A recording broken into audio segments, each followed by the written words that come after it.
You give up your time, your dreams, your peace. You tell yourself you're doing it for the people you love. But then, slowly, something inside you stops working, and you don't know why. Consider a young monk named Ion. He lived in a hillside monastery, and he was known for being generous. If a fellow monk needed help carrying stones, Ion dropped his own work to assist. If the head monk needed a last-minute favor, Ion agreed immediately. People liked him, and they came to him often. Ion enjoyed this dynamic. He felt useful and needed, which convinced him that he was living his life exactly the right way.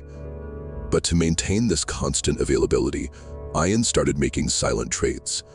He used to sit alone for 1 hour every morning before the day began to breathe and think clearly. When people started arriving early with questions, he gave up that morning hour rather than turn them away. The same thing happened to his evenings. The time he had carved out for his own study was slowly overtaken by the demands and problems of his peers. Eventually, he stopped saying no entirely. Whenever a request felt overwhelming, he worried that refusing would upset someone. So he simply smiled, agreed, and gave, allowing a steady drip of external requests to wear away his personal boundaries. This unregulated giving left nothing of Ion behind. Under the guise of being a generous person, he had hollowed out the center of his own life. The cost of this erosion became obvious one afternoon when the head monk called an assembly. He asked every monk to speak about what they were learning in their own personal practice. One by one, the monks shared observations with clarity and depth. But when the room turned to Ion, he opened his mouth and nothing came out. He sat in front of his peers and could not find a single original thought.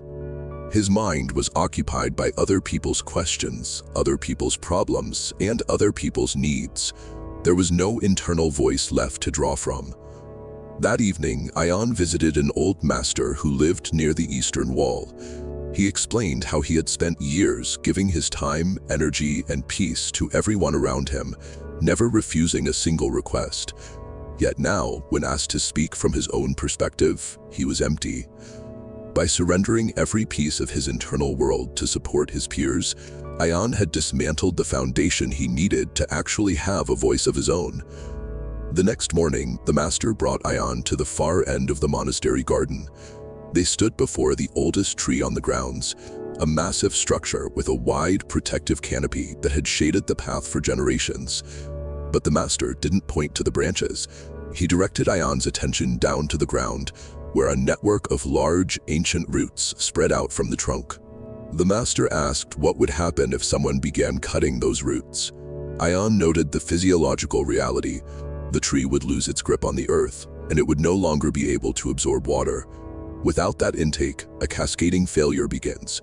The branches dry out, the leaves fall, and eventually the entire structure collapses. The master then pointed back up to the canopy. He noted that the tree freely provides shade, fruit, and a place to rest to anyone who walks under it, without discrimination.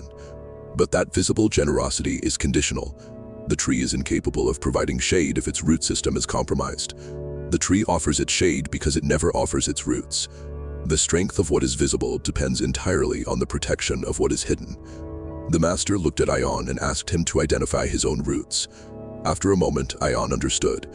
His morning hour, his evening study, his ability to say no, his sense of who he was.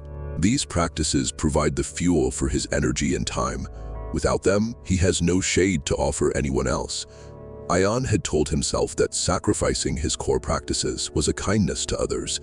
In reality, slicing away his own foundation piece by piece was an act of self-destruction, because once a person collapses from depletion, they can help no one. The people who relied on that shade simply walk away and find another tree. Ion asked how to tell the difference between the two. The master explained that shade is your output. You can give it away freely because after a period of rest, it regenerates. Roots are your core essence. If giving something away diminishes who you are and it doesn't grow back the same way, it's a root. Never sacrifice the parts of yourself that cannot regenerate. The following morning, Ion sat alone in his room before the sun came up, reclaiming his quiet hour. When someone knocked on his door, he made the deliberate decision to leave it closed. In that silence, his sense of identity slowly began to return. If you have been giving away the very things that keep you stable, take a closer look at what you're cutting. Protect your foundational practices before you lose the ability to stand.